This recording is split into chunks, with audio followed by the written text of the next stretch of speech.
Добрый день, уважаемые друзья! Сегодня будем говорить о восстановлении китайской экономики. Действительно ли оно произошло, действительно ли стоит верить всем этим многочисленным заголовкам нашей прессы, зарубежной, китайской тем более. Разберемся в цифрах и ответим на такие достаточно два фундаментальных вопроса. Первый вопрос: действительно ли китайская экономика восстанавливается и можно ли ожидать каких-то позитивных процессов в мировой экономике, ну и в российской, как ее части, да, и, соответственно, второй вопрос: если китайская экономика не восстанавливается, то небольшой спойлер, да, если она не восстанавливается, то почему это произошло? Ведь, казалось бы, во-первых, коронавируса практически уже нету. То есть ограничений, связанных с коронавирусом, ну, по сути дела, большей их частью, 90-100%, они отменены. Это первое. Второе, у Китая должен был в чисто вакууме сработать отложенный спрос. То есть это, получается, вторая добавленная двигатель восстановления. И третий двигатель восстановления – это многочисленные субсидии и кредиты. То есть и в этой ситуации, когда, соответственно, у нас действуют три таких драйвера в вакууме, то китайская экономика не то что должна была восстанавливаться, она должна была удвоить темпы развития. Сейчас мы должны были бы иметь не нулевые значения какие-то роста и восстановления, а превышающие темпы 2019-2020 года. Ну вот, и если этого нету, то почему этого нету, а как же коронавирус? Вот на такие вопросы попытаемся ответить. Теперь постараюсь вас погрузить в вот этот экономический китайский детектив и не перегрузить цифрами, но тем не менее они будут достаточно важны, потому что в среде специалистов, к сожалению и к огромному сожалению, не привыкли оперировать нормальным подходом к статистике, выдавать желаемое за действительное, и особенно китайскую статистику, которая играет роль самой большой пропагандистского инструмента в китайском СМИ, использовать ее принимать за чистую монету. Ну, очень просто, да, начнем с простейших показателей.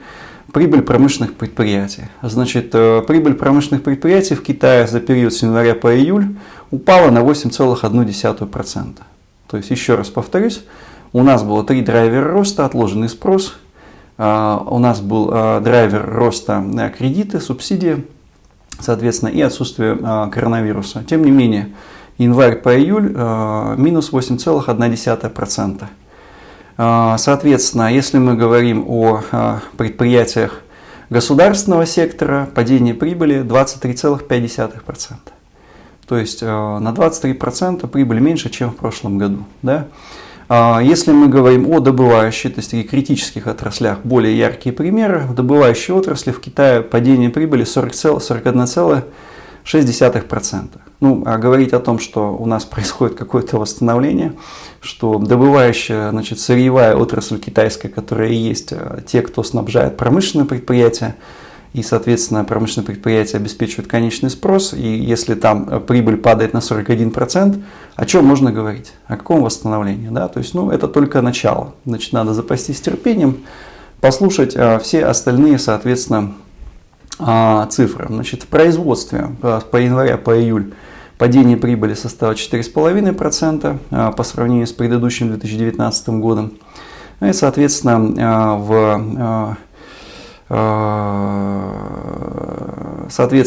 в производстве нефти, добыче нефти и газа прибыль упала на 72,1%, почти в 2 раза с января по июль. Соответственно, в добыче угля 32,8%, то есть на треть. Соответственно, в обрабатывающей сталелитейной промышленности прибыль на 32%, в химической отрасли 27,6%.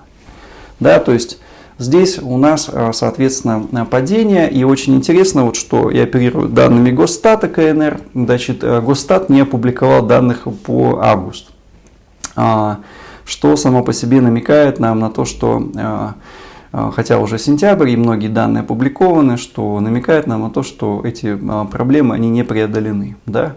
Опять же, еще раз повторюсь, уже в третий раз, несмотря на кредитную накачку, как будто бы должен существовавший отложенный спрос и отсутствие ограничений, связанных с коронавирусом.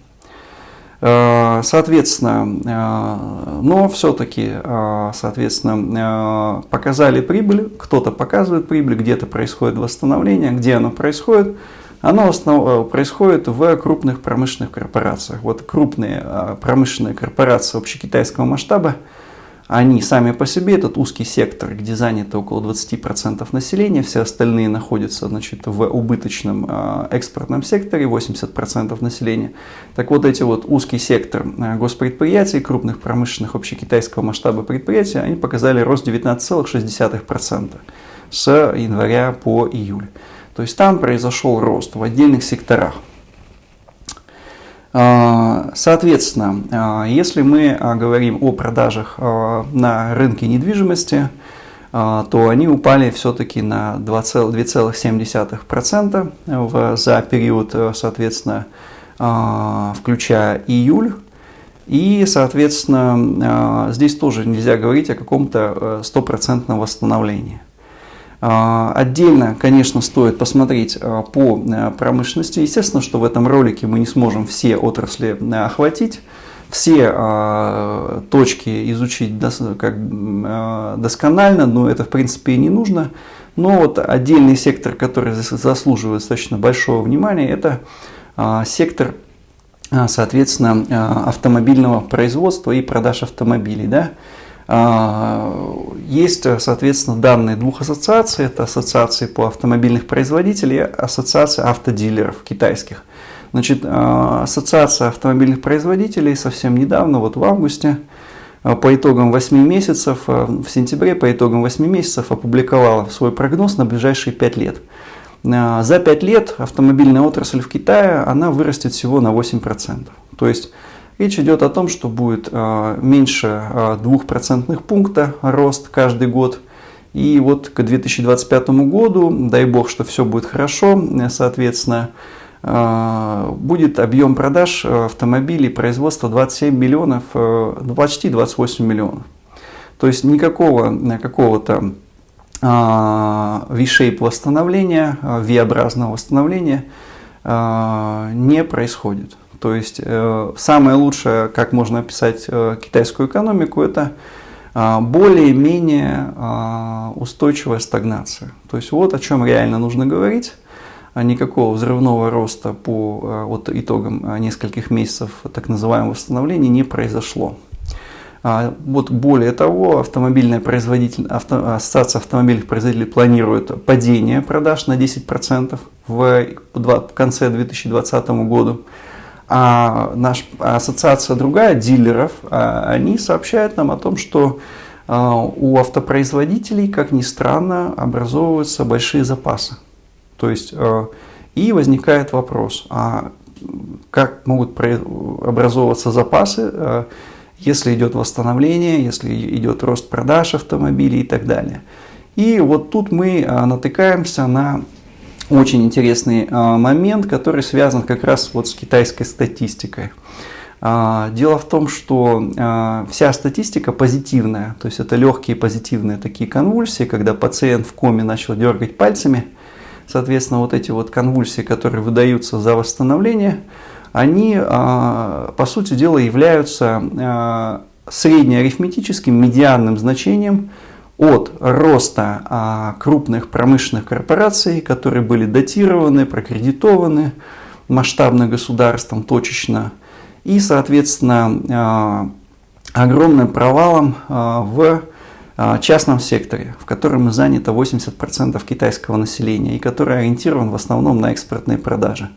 То есть берется, ну, например, это очень ярко видно, кстати, по тому же автомобильному сектору, что рост продаж, соответственно, коммерческих автомобилей, коммерческих продаж, то есть автомобилей спецтехники, экскаваторов, грузовиков и так далее. Все, что покупает инфраструктурные корпорации, строительные корпорации для реализации каких-то инфраструктурных объектов, которые датируют государство, инвесторам, где выступает государство, там рост, соответственно, двузначный. Там 40, 50, 60%. Соответственно, медианный рост, то есть рост и частных покупок автомобилей, и государственных, крупных корпоративных покупок, он в районе 4-5%. Как так получается? То есть мы можем простым, нехитрым, незатейливым расчетом получить, что, соответственно, в частном секторе идет падение продаж. То есть люди не покупают автомобили, они экономят, у них, соответственно, безработица, о которой тоже стоит пару слов сказать. Она скрытая, она неявная, но она огромная. То есть от этого ее давление не меньше. И, соответственно, вот это получается медианное значение в китайской статистике, что у нас, соответственно, 10 человек в госсекторе получают полностью на работе и так далее, а там условно 100 человек абсолютно на улице, и в среднем более-менее все как-то более-менее устроены, и все более-менее производится и выпускается. То есть медианное значение от частного сектора и корпоративного, оно в среднем по больнице дает, скажем так, небольшой рост. Ну, напрашивается несколько анекдотов, которые я не готов сейчас озвучивать, из-за того, что они не очень приличные, но мне кажется, многие из моих слушателей знакомы с ними. Соответственно, что происходит реально, да, даже по вот автомобильной отрасли, которая вроде бы восстановила свое производство, но при этом склады затоварены. Реально происходит следующее, то есть государство субсидирует автомобильную отрасль и не только ее, дает деньги на то, чтобы производство не останавливалось, кредиты на то, чтобы кто-то выкупал продукцию, дает субсидии на людей, которые бы ходили и числились бы на этом предприятии. Но реально экономика, ее внутренний спрос, он, даже если мы поверим официальным заявлениям на China Daily, что вот в августе рост ритейла составил 9%, рост онлайн-ритейла составил 16%, если память не изменяет мне, то даже если мы на эти смотрим данные, то откуда тогда затоваренность на автомобильных складах? То есть создается вывод неприятный, что для позитивной экономической статистики, для вот этого вот подмены понятий, то, что было во время большого скачка при Мао Цзэдуне, когда ради статистики, ради позитивной статистики накручивали данные, создавали вот такие негативные в экономике явления. И для этого все делается. И на автомобильной отрасли это очень хорошо заметно. А конечный спрос, он не работает. Соответственно, на что происходит восстановление? То есть, восстановление происходит, соответственно, на банковские кредиты.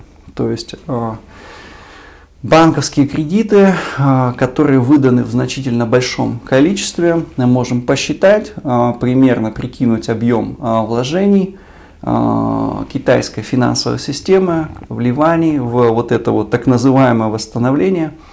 Речь идет, во-первых, о том, что продекларировал Ли Кэцян, премьер, он продекларировал, значит, специальные облигации по контролю за коронавирусом объемом 1 триллион юаней, это примерно 115 миллиардов долларов. И, соответственно, специальные вложения в сокращение налоговой нагрузки. Это тоже примерно 115 миллиардов долларов, то есть 1 триллион юаней. Кроме этого, надо прибавить специальные облигации регионов. Это 200 миллиардов долларов, примерно до конца 2020 года. Возможно, эта сумма будет расширяться. Кредиты для малого и среднего бизнеса, соответственно, это тоже 200 миллиардов долларов. Мы абсолютно не знаем, сколько было влито Народным банком Китая для поддержания курса юаня. У нас этой цифры нету. Хотя, например, в 2014-2015 году такие данные постоянно публиковались, сейчас они не публикуются, но, скорее всего, речь тоже идет о нескольких сот миллиардах долларов.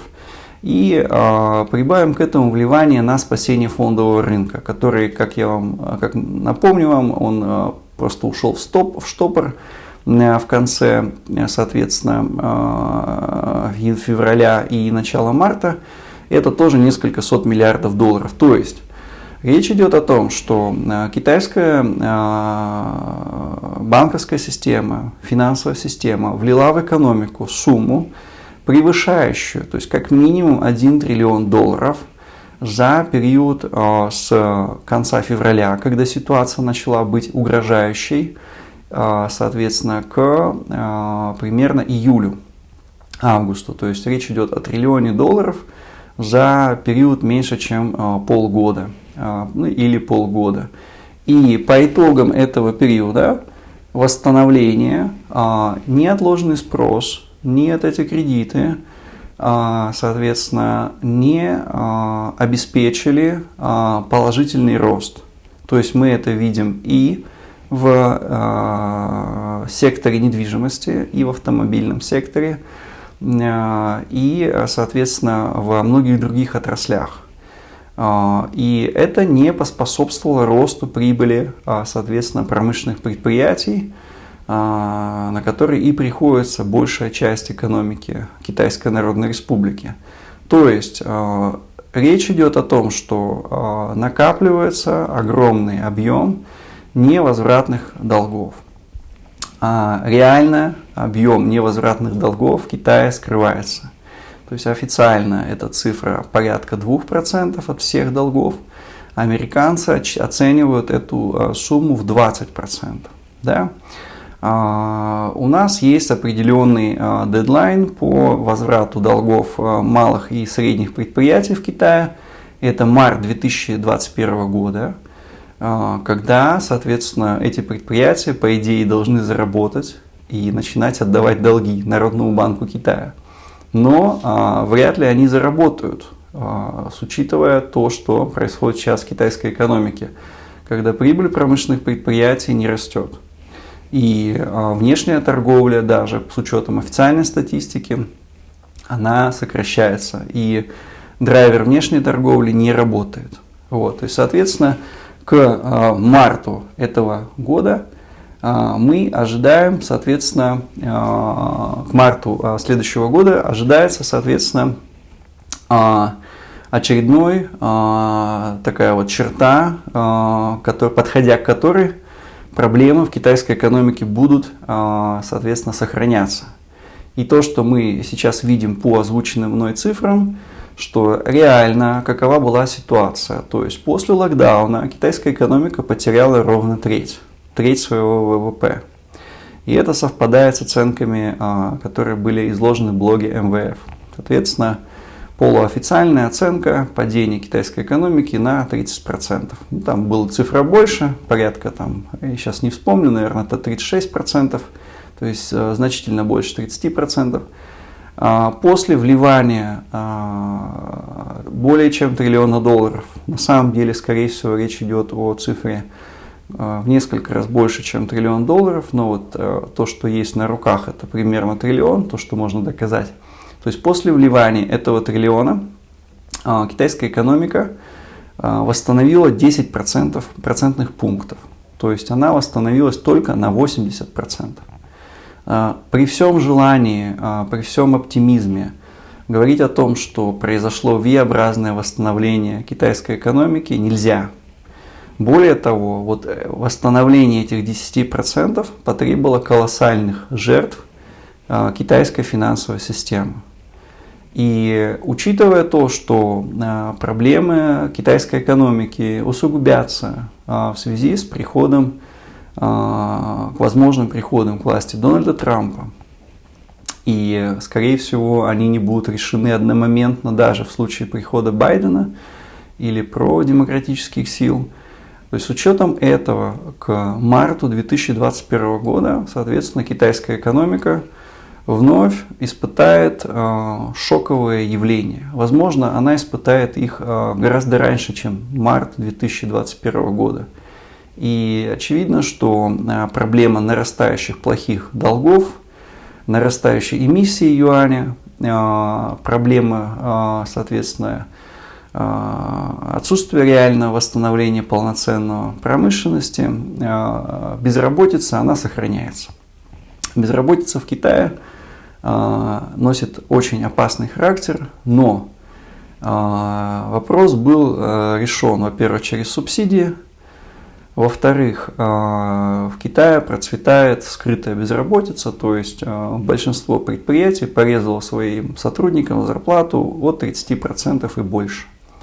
То есть, что это значит? Ну да, это не так плохо, люди выживут, люди будут тратить на самое необходимое, но при этом они не будут тратить на недвижимость, на автомобили и так далее. То есть восстановление через конечный потребительский спрос под вопросом.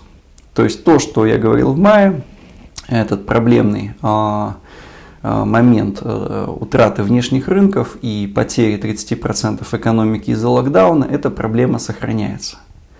И она будет только усугубляться. Хотя есть, опять же подчеркну, в отдельных секторах стремительный рост. И прежде всего это фондовый рынок, он в Китае подрос. То есть его в первую очередь спасали, то есть действовали в интересах крупных акционеров, соответственно, фондового рынка, то есть, по сути дела, бенефициаров нынешней политической системы. И отдельные отрасли, они, конечно, подросли, и очевидно, что отрасли новой промышленности, соответственно, дистанционное управление и так далее в промышленности, такие отрасли, они выросли. Это понятно, что не для всех этот кризис был разрушительный. Что ожидает дальнейшее, какое переформатирование ожидает китайскую экономику? Китайскую экономику ожидает дрейф в сторону централизации, поскольку предприятия, банки и прочее, которые были условно частными, условно региональными, они будут скупаться Народным банком, они будут переформатировать свою систему собственности, и будет определенный дрейф в сторону централизации. Но будет ли эта централизация, перейдет ли это количество в качество и станет ли это плановой экономикой, это очень большой вопрос. Потому что, по сути дела, мы имеем с сетью корпоративной, госкорпоративной сетью, которая за каждой из корпораций стоит собственная политическая группа. И здесь вопрос о экономическом переходе, например, к более централизованному планированию, он решается не в экономической сфере, а в политической. То есть сможет ли Си Цзиньпин на самом простом уровне, например, преодолеть мощное комсомольское лобби в том же секторе девелоперском, строительства и многих других отраслях, и централизовать это под одной единой системой в рамках одной, соответственно, государственной политики и в рамках одних государственных интересов. То есть это вопрос очень большой, учитывая особенно, конечно, внешнеполитические риски, давление. И, конечно, такой вопрос о централизации экономики, он может сильно простимулирован быть через какие-то обострения на внешнеполитической арене, вооруженных конфликтах. Конечно, это потребуется мобилизации и более активной перестройки экономической системы. Но пока об этом говорить можно, но говорить о том, что это произойдет на 100%, пока преждевременно. Спасибо. Вот вкратце то, что можно рассказать в рамках короткого YouTube ролика по поводу восстановления китайской экономики. Возможно, немножко сумбурно, но очевидно, что цифры говорят сами за себя. И какое-то представление о восстановлении можно получить. Еще раз благодарю всех своих подписчиков, то, что регулярно комментируете, прокомментируйте и это видео, поставьте лайк, подпишитесь, расскажите друзьям. Многие подписчики просят больше и чаще снимать видео, и в принципе у меня такое желание тоже присутствует, но со своей стороны я хочу обратить наше внимание на кнопку, которая появилась у вас у всех на ролике, это «Стать спонсором». В принципе, я рассчитываю на то, что когда количество спонсоров дорастет до нужного количества, нужного объема, для спонсоров будут сниматься отдельные расширенные лекции по каждому вопросу с графиком и так далее, поскольку речь идет о том, что приходится не просто реагировать на какие-то СМИ, а действительно проводить определенную работу на китайском, английском и русском языке, искать информацию, анализировать ее, переводить и тратить свое время на создание YouTube ролика. Поэтому Если вы хотите поддержать канал, если вы хотите больше лекций полноформатных, возможно, с гостями, возможно, с какими-то более интересными вставками, то не стесняйтесь, становитесь спонсором. И когда количество спонсоров дорастет до нужного объема, здесь на канале появятся полноформатные лекции. Спасибо большое.